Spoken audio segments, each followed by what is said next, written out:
It's time for Media Meltdowns, and we're in for an extravaganza of the most insane CNN coverage. Starting with the leftist network's coverage of accused murderer Luigi Mangione. CNN decided to feature woke journalist Taylor Lorenz, and she had this to say about the accused killer. You're going to see women especially that feel like, oh my God, right? Like, here's this man who's revolutionary, who's famous, who's handsome, who's young, who's smart. He's a person that seems like this morally good man, which is hard to find. They're laughing as she calls him smart. It's pretty sick. She's talking about an accused killer who shot father of two, Brian Thompson, in the head. How people take this network seriously is beyond me. But here is CNN's Erin Burnett, rushing to suggest during a live broadcast that a shooter in Manhattan who killed 4 people, including a police officer, was possibly white. Showing you here, John's reporting that they do know what he looks like, male, possibly white, mustache, sunglasses, in that building, isolated to, they believe, to various locations, including upper floors, is where they're focused. What are you learning? Yeah, he was not. And here is CNN's coverage of the anti-ICE riots in LA back in June. And just notice how they deliberately cut away from images of a car on fire so they can focus on this Democrat insisting that the protests were peaceful. We are having an administration that's targeting peaceful protests, people that are there to protest. The president is sending the National Guard because he doesn't like the scenes. He doesn't like the scenes of people peacefully protesting. Yeah, car was literally on fire. But there is, of course, one person on CNN with some common sense, and that, of course, is Scott Jennings. Here he is pointing out that people who say pregnant people instead of pregnant women might not be that credible. And, of course, that was enough for this lefty panel to go insane. This is stuff that affects real people's lives. Vaccines, We're in National Immunization Awareness immunization. I hear the criticism from this person. I just have to say, he did use the term pregnant people in his resignation. Oh, come on. I'm sorry. If that is like the way you're presenting information, I have questions about your credibility. Scott, it's so amazing. It's not a ruse. He really wrote it down. It's a ruse because people are dying. This guy's not credible to me. That's all I'm telling you. Scott, are you serious? Joining us now is Michael Kroger, former Victorian Liberal Party president and Sky News contributor. Michael, thank you for joining us. I mean, just looking at CNN's coverage, we only played a handful of grabs there, but we could have kept going. There is plenty of content. And I suppose it really explains the huge drop in ratings over the past year. They're like a boy band from the 1980s. I mean, it was good at the time. It was all fresh and clean and well-cut hair and, makeup and all that stuff.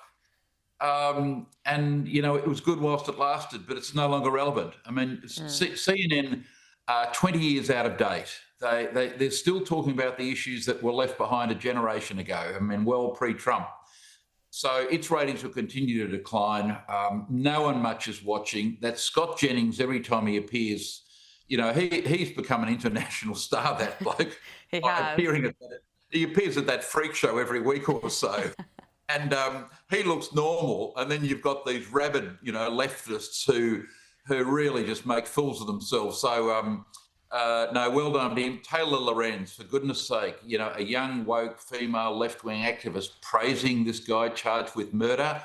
I mean, seriously, some of these people have become just freak shows of the left, and they're doing their long-term career untold damage because whilst they might be, funny or different for a short time, as time goes on, people think we can't have these extremists on our show. So she'll disappear from the global media in due course because these views are the views of nutters. Yeah. Look, I want to talk to you about Daniel Andrews. Of course, former Labor premiers Daniel Andrews and Bob Carr have attended Beijing's Victory Day military parade. President Xi Jinping delivered a speech and was joined by North Korean dictator Kim Jong-un and Russian President Vladimir Putin.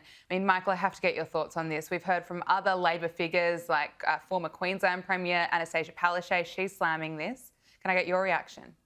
Well, they shouldn't have gone. I mean, but I think the answer is that both Bob Carr and Daniel Andrews have got commercial interests in China.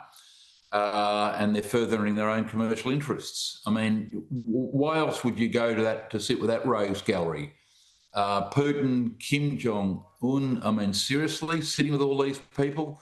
No, this is a bad decision by Andrews and Carr. I mean, Carr, you would expect, he turns up at any extremist gathering, you know, if he's got a time in his diary to fill in, he turns up at these extremist gatherings. But Daniel Andrews shouldn't be there. But as I said, I think it's more his commercial interests. But, you know, neither should be there. It brings great discredit on them. And by the way, it brings discredit on the Labor government here, because they could have bent their arms and stopped them from going, which they obviously didn't do. Anthony Albanese, it's now been 300 days since President Trump's remarkable second election victory, and we've seen Trump meet with dozens of world leaders, but of course, not our Prime Minister, Michael, not Anthony Albanese. Is Australia being left behind, partly because Albanese can't get this meeting? Well, he's too nervous to have a meeting. He can't possibly have a meeting in the Oval Office. I mean, if you remember the things he said, and that Ambassador Rudd, our ambassador, our wonderful ambassador to the US, has said about Trump, extremely derogatory things. He can't afford to sit in the White House, in the Oval Office, with Marco Rubio and JD Vance looking around the room, spying our ambassador and saying, aren't you the bloke that called our president basically a nutcase and a threat to democracy? So Albanese can't go to the Oval Office. So we're confined to the situation where the Australian Prime Minister has to sort of, pull at Trump's coattails on the side of some conference in the middle of nowhere. That's all Australia has been, we've descended to, because he can't front up to have a meeting with the President of the United States, one of our key allies. It's a very disappointing outcome for Albanese. But that's what you've come to expect from him. He's a hard left activist, as we've seen in his appalling performance over Israel and his lack of defence of the Jewish community. So shame on him. But it will be interesting to see when it happens. Who knows what will happen? Well, the US slammed Albanese's decision to recognise the state of Palestine, and Anthony Albanese made that announcement after securing so-called commitments from Palestinian Authority President Mahmoud Abbas. Well, it's interesting, Secretary of State Marco Rubio has barred Mahmoud Abbas from the UN General Assembly, and a statement from the White House essentially says that the Trump administration does not reward terrorism. Can I get your assessment of that decision? I suppose it was going to be expected, and of course the contrast we're seeing between the US's position here and Australia's. Well, you can see the American administration's point, can't you? Abbas has a long and shameful record of Jewish hatred. He made comments praising Hitler. He's paid the families of terrorists who've killed Jews over the years, etc., etc., etc. He's called for Israel's destruction over the decades. Now, apparently, he's taking the road to Damascus. He's changing the policies he's had for a lifetime. He now thinks there should be elections. He now recognises Israel's right to exist. All of the things this guy's opposed for years, he's now saying he supports in a limp conversation with our Prime Minister here. The two things that weren't mentioned, most importantly, the right to return. Has Abbas given away the Palestinians' demand that they can go back and live in Israel, from which they left or expelled or escaped in 1948 and beyond? And secondly, at a far more minor level, did Albanese receive from Mahmoud Abbas any commitments about the rights of minorities, gay rights, etc.? I mean, this is a big issue in Australia. It's a big issue in the Western world. Did he ask Abbas that in a Palestinian state there would be the rights protected for minorities and that they won't be thrown off roofs? He didn't mention that. And that's one of the reasons why this Palestinian state is a road to nowhere until all of these issues are resolved, and none of them have been. Finally, Michael, over the weekend we saw tens of thousands of people taking to the streets, taking part in this March for Australia protest. Of course, we saw extremists there. However, there were plenty of genuine Australians, making their voices heard, I suppose, really sending a message over mass migration. Can I get your thoughts?